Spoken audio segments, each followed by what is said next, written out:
আসসালামু আলাইকুম ভিউয়ার্স, কর্মপ্রশিক্ষণ কেন্দ্র ড্রাইভিং স্কুল। আমি মোহাম্মদ মিতুল। আজকে গুরুত্বপূর্ণ একটা টপিক নিয়ে আসছি, যেটা এলের মাধ্যমে ফরিদপুর ড্রাইভিং স্কুলে ফরিদপুর বিআরটিতে এই এলটা আপনার পরীক্ষা নেয়। এভাবে যে এই যে পতাকাগুলো আছে দেখেন, বাম পাশে এভাবে এদিকে সোজা এসে তারপরে আপনার বাম দিকে করতে হবে। এটা আমাদের ট্রেনিং চলতেছে আজকে ড্রাইভিং স্কুল থেকে।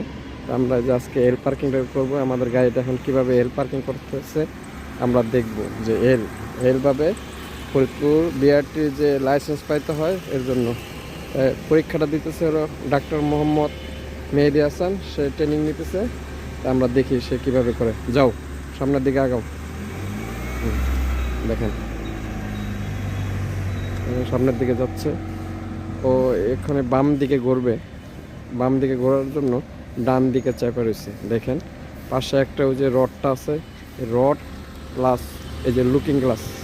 এই লুকিং গ্লাসের মাপে যখন আসবে আরেকটু সামনে যাবে, আরেকটু আরও সামনে যাবে, হয় না? হ্যাঁ, ও এই যে এখানকার মাপে যখন আসবে তখন এই বাম দিকে ঘুরবে। এটা হলো সামনে যাওয়ার পদ্ধতি। যাও দেখেন ফুল বামে কাটছে গাড়ি। ওই পতাকা দেখতে হবে লুকিং গ্লাসে ডানে বামে, দেখেন। হ্যাঁ, এই যে দেখেন ফুল সব দিক দিয়ে বেরিয়ে গেল। এখন আবার রিভার্সে আসতে হবে। রিভার্সে আসাটা একটু কঠিন। এল যে লাইসেন্সের পরীক্ষাটা নেয়, এটা হলো এল আকৃতি ম্যাপ আছে। এখন এই যে রিভার্সে আসতেছে। রিভার্সে আসতে হলে এর পিছের অংশটা, গাড়ির পিছের অংশটা যখন এই পতাকার কাছে আসবে তখনই আপনার ফুল বামে কাটবে। হ্যাঁ, ওকে, আসো আরেকটু। হ্যাঁ দেখেন, ওকে ফুল। হ্যাঁ, একটু আগে আরেকটু আসলে ভালো হইতো। আগে আরেকটু আসো, হ্যাঁ আরেকটু এসে নাও।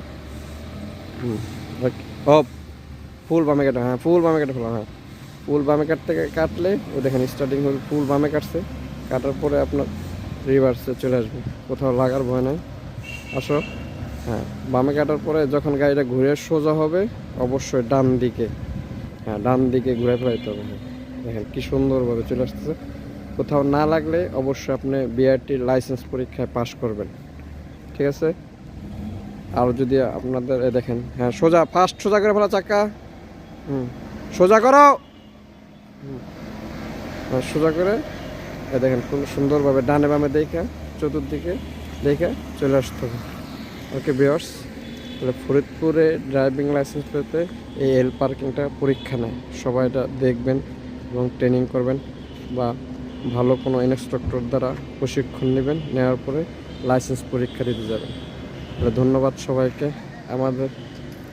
আমাদের ভিডিও দেখে যদি আপনাদের কোনো উপকৃত হয়, স্টুডেন্টগুলো আছে আমাদের পাশে, অবশ্যই সাবস্ক্রাইব করে দেবেন এবং শেয়ার করে দেবেন।